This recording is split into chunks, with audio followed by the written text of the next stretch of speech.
In a bombshell revelation backed by audio recordings and extensive documentation, Ken Ko, former CEO of Yang Kee Logistics, alleges that United Overseas Bank coerced him into selling his family business to a preferred UOB client under threats of bankruptcy and harm to his family. When Ko resisted, he claims UOB retaliated by sabotaging the company, resulting in the loss of 300 Singaporean jobs, potentially making this one of Singapore's largest financial scandals. Public ACRA records show that Yang Kee Logistics Private Limited and its major shareholder, Yang Kee Private Limited, were placed under receivership in May 2022, a legal move that stripped shareholders like Ko of control over the company. Though still the majority shareholder on paper, Ko lost control in May 2022 when Wetiga Trust, acting under a bond agreement, appointed receivers. This private receivership required no court approval and was triggered by an alleged default. While Yang Kee started as an SME, by 2018 it had grown into a logistics powerhouse managing over $500 million in industrial assets across Singapore, New Zealand and Asia. The entities involved were no small players: UOB, Temasek Holdings, GDPS and Logos. This wasn't just a small business being pushed around. It was a major enterprise, entangled in a web of high finance, power and control. At the heart of the matter is control over more than 500 million Singapore dollars worth of industrial logistics assets, alongside debts and financial instruments totaling over 250 million Singapore dollars. If proven, these allegations could rank among Singapore's most significant financial scandals involving a local bank, not just due to the financial sums involved, but because of the alleged threats, regulatory inaction, and abuse of institutional power. The properties in question include high-value industrial sites at 8 Jurong Pier Road, 71 Tours South Avenue 1, and 2 Tours South Link 1, collectively spanning over 96,000 square meters and valued at more than 500 million Singapore dollars, according to valuation reports filed during negotiations with Logos and Chinese state-owned investors.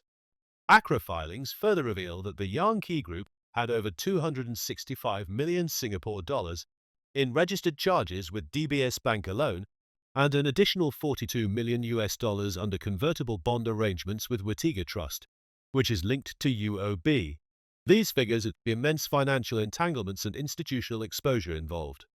According to Ko's detailed 34-page statutory declaration and accompanying audio recordings, the crisis began as early as 2015, when UOB introduced him to Logos Property Group, a key UOB client. Despite Ko's reservations about the unfavorable terms, he claims he was relentlessly pressured by UOB executives, particularly Edmund Leong, a senior UOB executive who frequently handled Ko's financial matters, into proceeding with the deal. Ko was especially concerned about retaining UOB's critical financial support, including a 130 million Singapore dollars mortgage loan central to Yang Kee's operations. The allegations took a darker turn as Ko outlined a series of damaging transactions, allegedly forced on the company, including convertible bonds with an exorbitant 27% annual interest rate, more than 10 times the company's yearly profit. Ko claims these terms were imposed under duress, with threats from Leong and other UOB executives to withdraw essential financial facilities if he does not go along with the transactions. Heightening the gravity of the situation, Ko revealed that confidential acquisition talks between Yang Kee and French logistics giant Geodis were improperly leaked by UOB's Edmund Leong to facilitate Logos' acquisition of the properties in 2020. This serious breach of the Banking Secrecy Act was allegedly acknowledged by Leong himself in recorded conversations. In one chilling audio recording, Ko confronts Leong, who brazenly responds, "So, I have a direct line to Buk Chai. If you do not do what we say, Buk Chai will fix you," referring to Tan Buk Chai, head of Group Special Asset Management at UOB. In another disturbing recording, Tay Woon Tek, a senior consultant advising Ko at the time, is captured explicitly threatening him. "You can leak this thing and embarrass everybody, but I'm going to tell you that you're damn wrong. It's not that you will embarrass everybody. You think the Singapore government will allow you to take down a bank? You think the public is behind you? They'll drag you down, sue you for defamation, sue you for malicious comments. UOB wouldn't give you a good time. MAS and UOB will make sure they go after you. You'll regret this. MAS will protect UOB1. I put it this way, this is a breach of banking secrecy. Yes, so I have a direct line to Bak Chai. If you do not follow what we say, Bak Chai will fix you. You are not interested in the Chinese.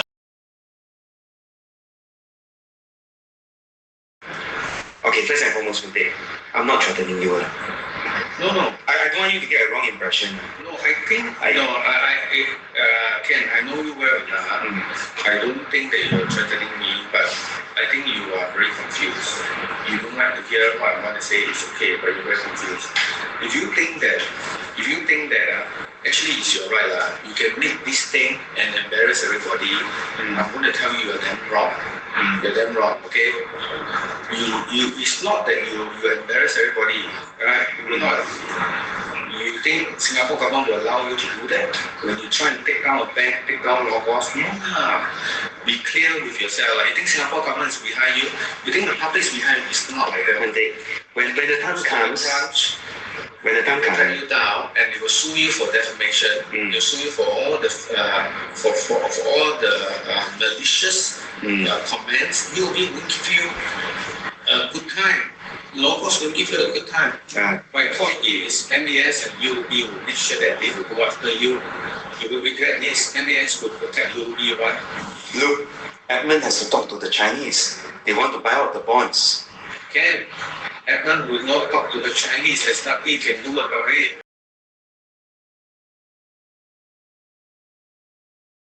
Co also notes that UOB served as an advisor in ESR's acquisition of ARA or Logos, providing around $1 billion in financing during the same time that UOB positioned Logos to acquire Yang Kee's valuable assets since 2020.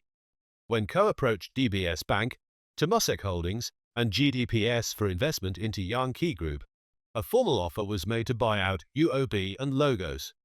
UOB allegedly sabotaged this offer by issuing a default letter, a move that rendered the company's loans callable, even though repayments were being made contractually.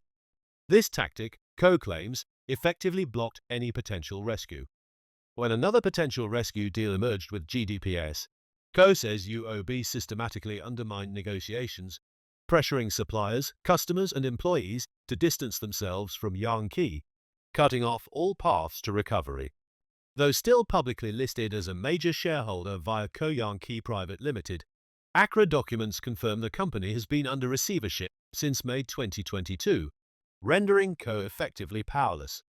He could no longer block asset sales, negotiate with investors, or influence the company's strategic direction, further supporting his claim of being cut out of his own business. In a heartfelt move, Co recently penned an open letter to the more than 300 former Yang Kee employees, apologizing for the events that led to their job losses. He expressed deep regret and shared details of his statutory declaration, encouraging former staff to raise the issue with their members of parliament. Explaining his long silence, Co wrote, "I have not spoken up in the last 2 years, but I'm finally ready to come forward with the true circumstances behind the loss of your jobs and the collapse of Yang Kee Group." He further revealed that UOB had threatened to bankrupt both him and his father if he reported the matter to authorities. Despite the seriousness of the allegations and the prominence of the institutions involved, there has been no formal response from the Monetary Authority of Singapore or any senior government official, aside from MAS stating that the matter is still under review. On 14th March 2025, TOC wrote to the Ministry of Finance regarding case IDMAS 2025020327, requesting an update on Co's complaint lodged on 28 February.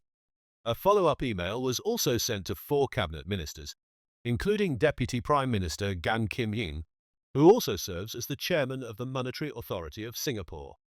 Prime Minister Lawrence Wong, Second Minister for Finance Indranee Rajah, and Acting Minister for Transport Chee Hong Tat, who is also MAS Deputy Chairman, were copied in the correspondence. As of 27th March, no reply has been received. This silence eerily mirrors the threat captured in the leaked audio. MAS will protect UOB1.